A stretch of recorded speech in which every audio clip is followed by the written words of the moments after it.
አፓርታማ ይሻላል መሬት ገዝቶ ቤት መገንባት የቱ ይሻላል የቱን ትመርጣላችሁ? ሰላም ጤና ይስጥልኝ የተከበራችሁና የተወደዳችሁ ተመልካቾች እንዴት ናችሁ? በያላችሁበት የዓለም ዳርቻ ሰላምታ ይድረሳችሁ ብያለሁ። ለሰው ልጅ ከሚያስፈልጓቸው መሰረታዊና ግንባር ቀደምቱ መካከል ቤት ነው። ላለውም ለሌለው ክብራን ተመልካቾች ሁሉ ጊዜ ማጣት ስለሌለ ነገ ማግኘት ስላለ የሌላችሁ ሰዎች ነገ አፓርታማ ለመግዛት ወይስ ደግሞ መሬት ገዝቶ ቤት ለመገንባት ለየትኛው እንደምትሮጡ የዛሬው ቪዲዮ ይጠቅማችኋል። ላላችሁ ሰዎች ደግሞ ዛሬ ላይ ቆማችሁ አፓርታማ ለመግዛት እንዲሁም ደግሞ ኮንዶሚኒየም ለመግዛት ወይም ደግሞ መሬት ገዝቼ ልገንባ ያላችሁ ለምታመነቱ ሰዎች እጅግ ምስጥራዊ የሆነ በአፓርታማ ኮንዶሚኒየም ወይም ደግሞ በመሬት ገዝቶ ቤት መገንባት ላይ እጅግ በጣም ወሳኝ የሆነ መረጃ ልንገራችሁ። እስከ መጨረሻው ድረስ ከኔ ጋር አብራችሁ ቆዩ። ክብራን ተመልካቾች ከዛ በፊት እንደማሳሰቢያ የምናገረው ነገር በዚሁ አጋጣሚ ሪል ስቴቶችን ለማናናቅ ወይም ደግሞ ቤት የሚገነቡ ሰዎችን ከፍ ለማድረግ ወይም ደግሞ በቤት የሚገነባን ዝቅ ለማድረግ ሪል ስቴት የሚሰራን ሰው ከፍ ለማድረግ አይደለም፣ ግን እንደ ቢዝነስማን ወይም ደግሞ ለተመልካቾቼ ለኦዲየንሴ የተሻለውን መረጃ ወይም ደግሞ በቤት ዙሪያ ላይ መረጃን እንደመስጠት አድርጋችሁ አስቡትና የዛሬውን መረጃ ላቅርብላችሁ። አፓርታማና መሬት ገዝቶ መገንባት ሁሉም የየራሳቸው ጥቅም አላቸው፣ ሁሉም የየራሳቸው ጉዳት አላቸው። ምንድናቸው? እያንዳንዱ ከነ ዋጋው ጭምር በደንብ አድርጌ አስተንተኜ እነግራችኋለሁ። የትም ሳትሄዱ ቤት ለመግዛት ሳትወስኑ ማስታወቂያ አይደለም፣ ልብ በሉ፣ ለእናንተ የሚጠቅም መረጃ ስለሆነ ነው። ወደ ንጽጽር ነው በቀጥታ የሚገባላችሁ። ንጽጽር ሲባል አፓርታማ በአሁኑ ሰዓት ላይ ይሸጣል፣ በምን ያክል ይሸጣል፣ በካሬ ስንት ነው፣ እንዴት ነው ጥቅሙ ጉዳቱ እንዴት ነው፣ እያንዳንዱ ኮስት ብሬክዳውን እና በተጨማሪ ደግሞ የግል ቤት መሬት ገዝታችሁ መሬት በስንት ትገዛላችሁና በስንት ተገነባላችሁ፣ ምን ያክል ካሬ የሚለውን እያንዳንዱ ነገር ስለማስቀምጥላችሁ አሁንም አብራችን ቆዩ። መጀመሪያ የምንመለከተው ክቡራን ተመልካቾቼ እንዳልኳችሁ ማሳሰቢያውን ተናግሬያለሁ። ስለ ሪል ስቴት ልናገርና በአሁኑ ሰዓት ላይ ሪል ስቴት ብዙ አይነት ሪል ስቴት ገንቢዎች ሊኖሩ ይችላሉ። ሪል ስቴት የሚገነቡ ሰዎች በአሁኑ ሰዓት የሚሸጡት ዋጋ ልናነጻጽር ነው። እዚህ ጋር ይሄኛውን እጄን ተመልከቱት። ይሄኛው እጄ ክቡራን ተመልካቾቼ የግል ቤት አለ፣ በዚህኛው እጄ ደግሞ አፓርታማ አለ። ወይም እናንተ በሚመቻችሁ የግል ቤትና አፓርታማ እያላችሁ ያዙት። አፓርታማ ወይም ደግሞ እንደ ኮንዶሚኒየም ቤት ብላችሁ አስቡትና በጋራ የምትኖሩበት ቤት ላይ በአሁኑ ሰዓት ላይ ባለ 3 መኝታን እናንሳ። ባለ 2ም አለ፣ ባለ አንድም አለ። ግን ባለ 3 መኝታንና የግል መሬት ገዝቶ ቤት መገንባትን ሁለቱን ነው የምናነጻጽረው። ምን ያክል ዲፈረንስና ምን አይነት ጥቅም ምን አይነት ጉዳት እንዳላቸው ነው የምንመለከተው። አንድ ባለ 3 መኝታ በአሁኑ ሰዓት ላይ ያው በርካታ ማስታወቂያዎችንም ሰርቻለሁ፣ እየሰማውም ስለነበረን የሚሸጡበትን ዋጋ በካሬ 60 ምናምን ሺህ ሚላለ፣ 70 ምናምን ሺህ ሚላለ፣ 80 ምናምን ሺህ ሚላለ። ካሬውን ተውትና አጠቃላይ ዋጋ ነው የምነግራችሁ። ባለ 3 መኝታ በአሁኑ ሰዓት ላይ እኔ ያለሁት አዲስ አበባ ነው። አዲስ አበባ በአሁኑ ሰዓት ላይ ባለ 3 መኝታ ገንዘብ ለሚከፍል ሰው 8 ሚሊዮን ብር አካባቢ ነው የሚሸጠው። አጠቃላይ ይሄ እንትኑን ልንገራችሁ፣ አጠቃላይ ክፍያው ነው እየነገርኳችሁ ያለሁት። 8 ሚሊዮን ብር ጠቅላላ ክፍያ ይባላል በአሁኑ ሰዓት ላይ ካሽ ለሚከፍል ሰው ወይም ደግሞ ቀብድ ከፍላችሁ ራሱን የቻለ አከፋፈል ሊኖረው ይችላል። 900 ሺህ ከፍላችሁ 2 ሚሊዮን ከፍላችሁ 1 ሚሊዮን ከምናምን ከፍላችሁ ቅድሚያ ክፍያ የሚባላል። እሱ አሰራር ውስጥ አይደለም እየገባ ያለሁት አሁን። አጠቃላይ ግን ባለ 3 መኝታውን ለመረከብ 8 ሚሊዮን ብር ይፈጅባችኋል እየተባለ ነው በአሁኑ ሰዓት ላይ እየሸጡ ያሉት። እነማን? ሪል ስቴቶች ማለት ነው። በነገራችን ላይ የተለያዩ ሪል ስቴቶች ዋጋ ቅናሽ የሚያደርጉም አሉ። ከ8 ሚሊዮን በላይም ዋጋ ጭማሪ ያለው ሪል ስቴት ሊኖር ይችላል። እንደየቦታውና እንደየአንዳንድ ነገሮች የኳሊቲ ጉዳይ ሊኖራቸው ይችላል። ግን እሱ ላይ እኔ ሊገባ አይደለም። ግን አጠቃላይ መሀል ላይ ያለውን ሰርተው የሚያስረክቡ ሰዎችን 8 ሚሊዮን ብር አካባቢ ይፈጃል። ምን? ባለ 3 መኝታው። ወደዚህ ኒድና ክቡራን ተመልካቾቼ ካሬውን መጀመሪያ ልንገራችሁ። ካሬው ባለ 3 መኝታው ስንት ካሬ መሰላችሁ? 87 ሚላለ፣ 90 ሚላለ፣ 95 ሚላለ፣ እስከ 100 ካሬ ሚላለ። እንደየሪል ስቴቶቹ ለመፎካከር የሚያመጡት ነገር ነው። ግን ምን ብዬ ልንገራችሁ መሰላችሁ? ከ95 እስከ 100 ካሬ የሆነው ባለ 3 መኝታ አፓርታማ ቤት በአሁኑ ሰዓት ላይ 8 ሚሊዮን ብር ይሸጣል። ልብ በሉ። ካሬው ስንት ነው ብያችኋለሁ? 100 ካሬ ብላችሁ ያዙት። ከ95 እስከ 100 ካሬ። ወደ ግል ቤት ልምጣላችሁ። መሬት መግዛት የምትፈልጉ ሰዎች ካላችሁ ወይም ደግሞ መሬት ገዝታችሁ ብትሰሩ ምን ያክል ይፈጅባችኋል የሚለው ልንገራችሁ። በአሁኑ ሰዓት ላይ እኔ ባለሁበት ደረጃ 150 ካሬ፣ ልብ በሉ፣ መሀል ከተማ አይደለም፣ 150 ካሬ እስከ 3 ሚሊዮን ብር ድረስ ቦታው ይሸጣል። ህጋዊ የሆነ ቦታ እስከ 3 ሚሊዮን ብር ድረስ እንደሚሸጥ በተለያየ አቅጣጫ መረጃ አጣርቻለሁ፣ ሲሸጥ ተመልክቻለሁ። ልብ በሉ የጨረቃ ቦታ አይደለም ያልኩት፣ ህጋዊ የሆነ ህጋዊ ሰነድ ያለው 150 ካሬ በቂ ነው ብዬ ስላሰብኩኝ። በቂ ማለት ለሰው ልጅ ያለው ከሆነ ከዚህም በላይ 200 ካሬም 300 ካሬም 500 ካሬም 1000 ካሬም መግዛት ትችላላችሁ። ግን በአሁኑ ሰዓት ላይ 150 ካሬ በቂ ነው። እንደምን ብያቸዋለሁ? እንደ ባለ 3 መኝታው አፓርታማ 3 መኝታዎችንና የተወሰነ የራሳችሁ ግቢ አድርጋችሁ ለመስራት ባለ 150 ካሬ ይበቃቸዋል። በ150 ካሬ መኪናም ፓርክ የሚያደርግ ያው ራሱን የቻለ ዲዛይን ሊኖረው ይችላል። በዚህ ጉዳይ ላይ ስንት ይሸጣል? 3 ሚሊዮን። ምኑን ነው ብያቸዋለሁ? ቦታውን ነው የሚሸጠው። ቦታው ነው የሚሸጠው መጀመሪያ 3 ሚሊዮን ብር። ቅድም አጠቃላይ ኮስቱ ነው ብያቸዋለሁ። ስለ መሬት አይመለከታችሁም። ባለ 3 መኝታውን አጠቃላይ ፊኒሺንግ የሆነ ቤት ባለ 3 መኝታ 8 ሚሊዮን ነው። እዚህ ጋር ግን ያላለቀ ቦታ ብቻ በ3 ሚሊዮን ገዛችሁ። ከዛ በኋላ የቤት ግንባታውን ራሳችሁ ነው የምትገነቡት። ስትገነቡት ምን ያክል ኮስት ያደርግባቸዋል የሚለው ልንገራችሁ። ባለ 150 ካሬው ላይ ባለ 3 መኝታና የተወሰነ ትርፋትርፍ ቤቶችን ጨምራችሁ ግቢ ቤት ኖሯችሁ አጠቃላይ እስከ 6 ሚሊዮን ብር ኮስት ያደርጋቸዋል። በአሁኑ ሰዓት ላይ እያንዳንዱ ዝርዝር መናገር አይጠበቅብኝም፣ ግን የፈጀባቸውን ሰዎች ያማከሩኝ ከኮንትራክተሮች የሰማሁትን ወይም ደግሞ ጠጋ ብዬ ቤት ገንብተው የጨረሱት ሰዎችን ምን ያክል ኮስት እንዳደረገባቸው ኢንፎርሜሽን ስለወሰድኩኝ ባለ ቅድም እንዳልኳችሁ ቦታውን 3 ሚሊዮን ገዛችሁ። ከዛ በኋላ ደግሞ ቀጥሎ ምን አደረጋችሁ? ለግንባታው 6 ሚሊዮን ብር አወጣችሁ። አጠቃላይ ስንት መጣ? መሬት ገዝታችሁ ባለ 3 መኝታ ራሳችሁ ግቢ ሰርታችሁ 9 ሚሊዮን ብር ፈጀ ማለት ነው። 3 ሚሊዮን እና 6 ሚሊዮን የግንባታው 9 ሚሊዮን ብር ፈጀ።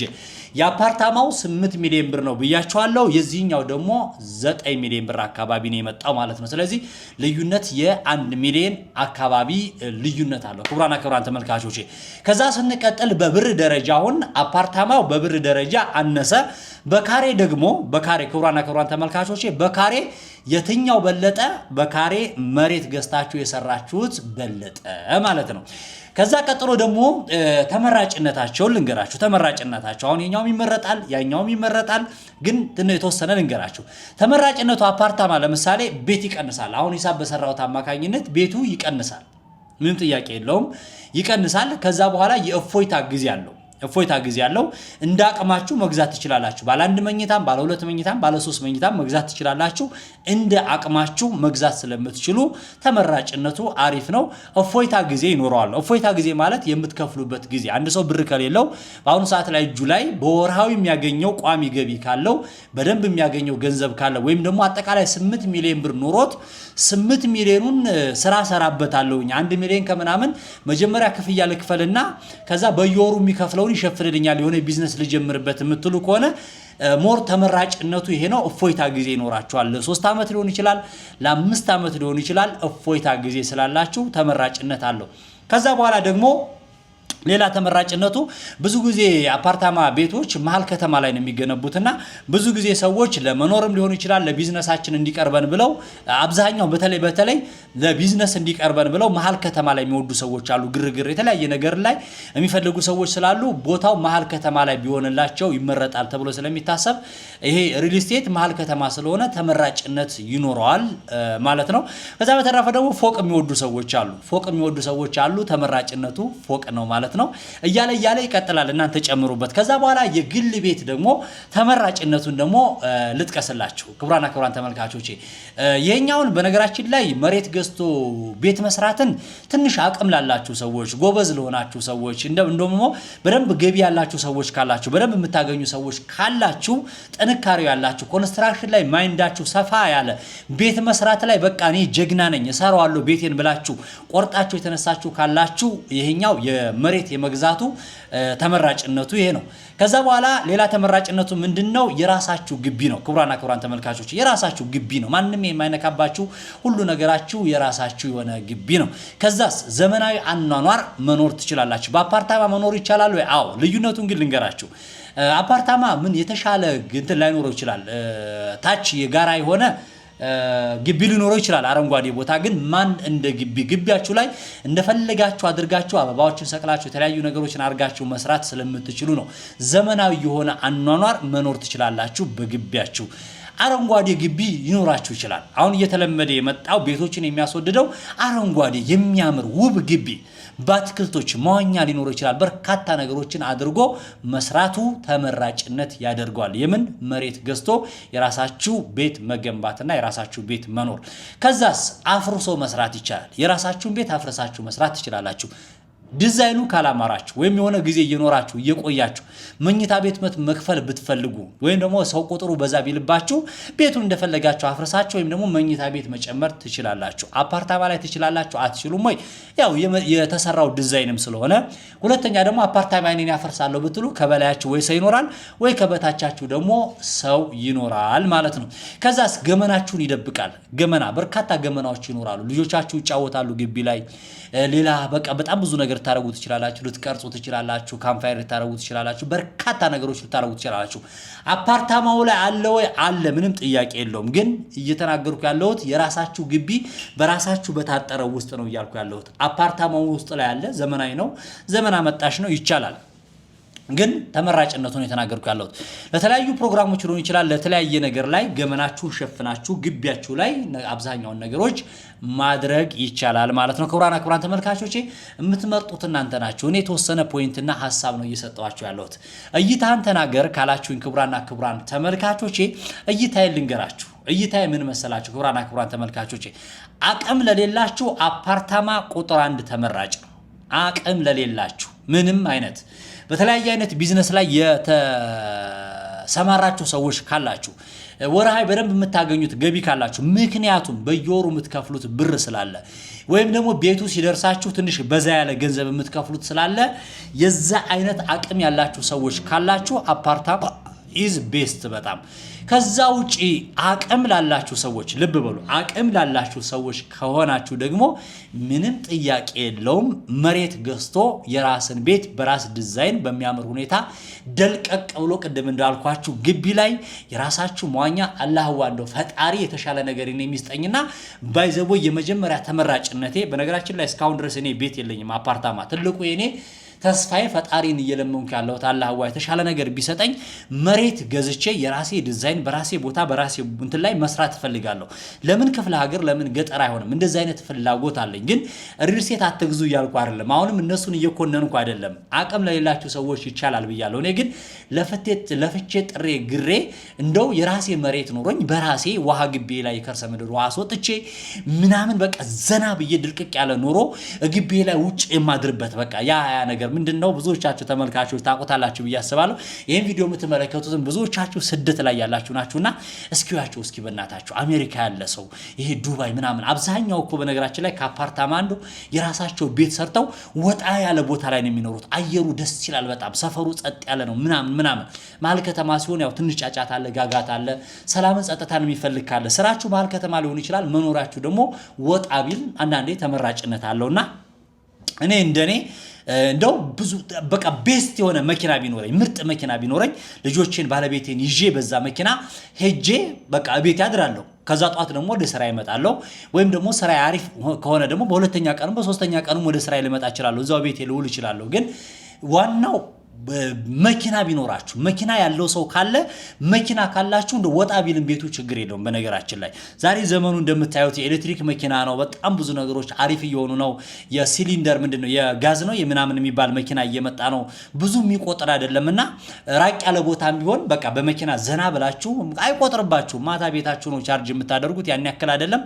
600 ብር አንድ ፉል ቻርጅ ብታደርጉ ሳምንት ያስነዳችኋልና ቤታችሁ ራቅ ቢልም ምንም ችግር የለውምና እንደዛ ነው። አጋጣሚ እንደምሳሌ ስነግራችሁ በነገራችን ላይ ወጣ ያለ ቦታ የማይፈልጉ ሰዎች አሉ። ከአንዳንድ ከሰላም አንፃር ከጸጥታ አንፃር በያቅጣጫው በአራቱም አቅጣጫ ወጣ ብለው ቤት ለመግዛት መሬት ለመግዛት የሚፈሩ ሰዎች አሉ። እንግዲህ ፈጣሪ ለኛ ካላለው ፈጣሪ በነገራችን ላይ ሙቱ ካለን ፈጣሪ የሆነ ነገር ካለን የትም መሀል ከተማም ሆነ ላናመልጥ እንችላለንና ብዙ ጊዜ እንደው መንግስትም አሁን በጣም ወጣ ብላችሁ ብትኖሩ አሪፍ ነው እንደዚህ እኮ እንደዚህ ነው ምናምን ይባላል። ከውጭ የታየውን ነውና እውነት ነው፣ ምንም ጥያቄ የለውም። ወጣ ብሎ መኖር በጣም እጅጉን በጣም ደስ ይላል። ግን መኪና ቢኖራቸው አሪፍ ነው። እንደው መንገዱ ፍሰቱ ቢሆኑ አሪፍ ነው። በጣም ደስተኛ ሆነ ኑሮ የሚኖሩ ሰዎች አሉ፣ ወደ ወጣ ብለው ማለት ነው። ቤት ርካሽ የሆነበት ቦታ ቤት ገንብተው ወጣ ያለ ቦታ ላይ የሚኖሩ ሰዎች አሉና ሞር እንደው እኔ የምመርጠው እንደዚህ መሬት ገዝቼ ራሴ ብሰራ። የእናንተን አላቅም። እናንተስ ምን ይመስላችኋል?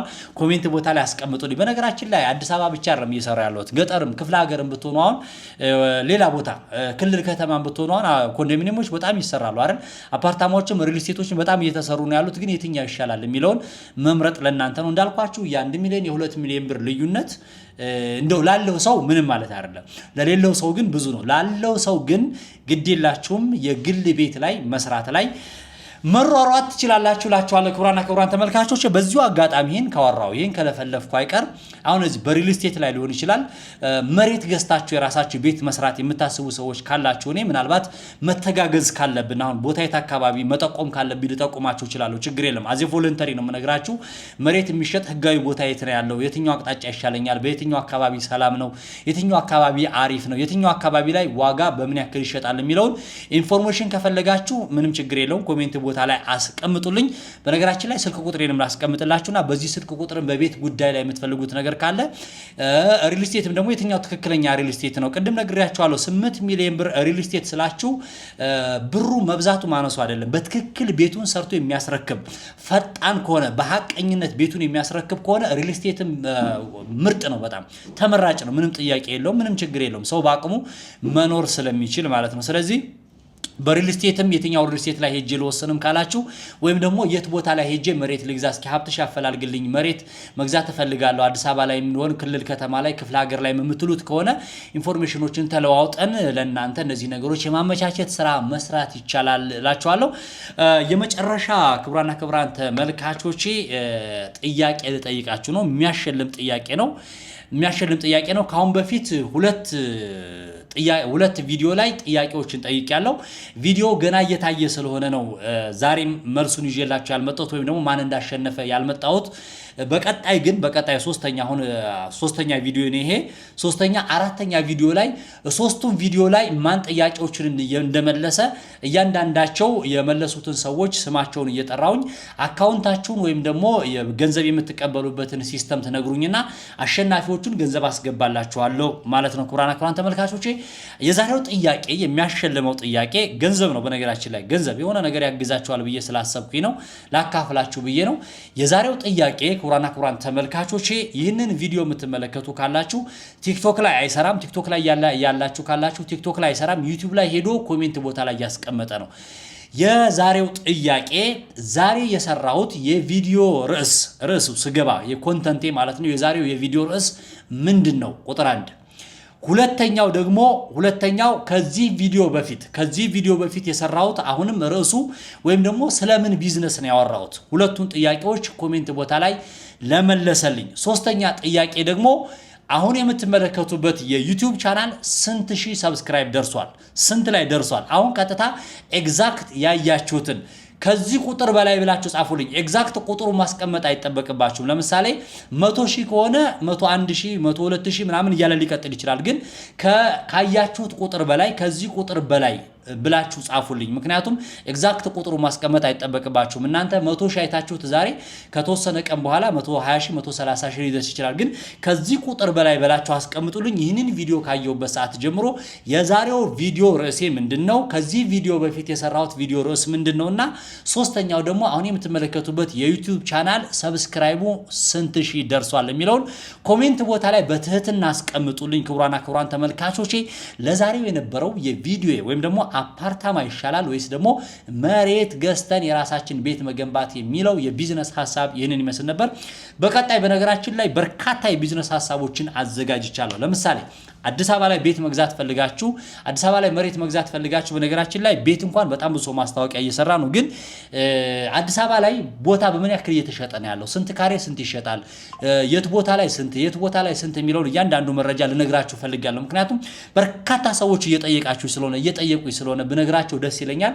ከደላሎች አይደለም ቀጥታ ከሻጮች በምን ያክል ገንዘብ እየተሸጠ እንዳለ ጣፎ ስንት ይሸጣል፣ ህጋዊ ቦታ በቱሉ ዲምቱ በአራብሳ ሊሆን ይችላል፣ በሌላ በጅማ መውጫ ሊሆን ይችላል፣ በሌላ ቦታ በፈለጋችሁት ቦታ ላይ ብቻ መሀል ከተማ ምን ያክል እየተሸጠ እንዳለ መረጃው ነግራችኋለሁ። ባህር ዳርም ደሴም ሌላ ቦታም መቀሌም በምን ያክል ገንዘብ እየተሸጠ እንዳለ ያለውን መረጃ ነግራችኋለሁ። እሱን አጣርቼ ኦልሞስት ትንሽ ነው የቀረኝ አጣርቼ ይዤላችሁ መጣለሁ። ከዛ በተረፈ ደግሞ ሌሎች በበርካታ የቢዝነስ ሐሳቦች ምንም ሳይኖራችሁ ከዜሮ ተነስታችሁ ሊሆን ይችላል እስከ ሚሊዮን ብር ይኖራችሁ ኢንቨስት አድርጋችሁ የምትሰሯቸው በርካታ የቢዝነስ ሐሳቦችን እንካችሁ ልላችሁ በቀጣይ እመጣለሁ። አዳዲስ ሰርፕራይዞች አሉ እናንተን የሚጠቅሙ በነገራችን ላይ እዛው ውጭ ሀገርም ሆናችሁ አገር ውስጥም ሆናችሁ የምትሳተፉበት በርካታ ፕላትፎርሞችን ይዤ እየመጣ ነው። በቀጣይ ጠብቁኝ። ቅን ይሆናችሁ ደግ ይሆናችሁ መልካም ይሆናችሁ ወንድሞቼ እስኪ ቻናሉን ሰብስክራይብ ያላደረጋችሁ ሰብስክራይብ አድርጋችሁ ውጡላችኋለሁ። በሰላም ያገናኘን። በቀጣይ ይመቻችሁ።